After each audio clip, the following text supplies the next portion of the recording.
আমি জাহান্নাম দেখে আসলাম, সেখানে বেশিরভাগ অধিবাসী হচ্ছে মেয়ে, নারী। কি কারণ? তারা এমন কাপড় চোপড় পরে বাইরে ঘুরতো, যেই কাপড় পরেও তারা নগ্ন থাকতো।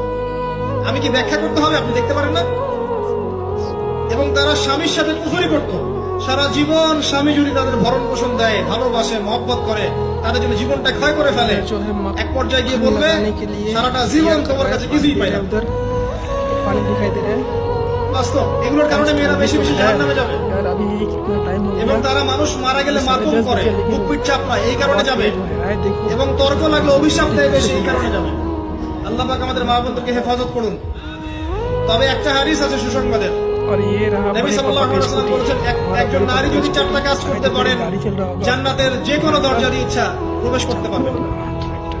1 নাম্বার 5 ওয়াক্ত নামাজ, 2 নাম্বার রমজান মাসে সাওম, 3 নাম্বার আপনার লজ্জাস্থানের হেফাজত।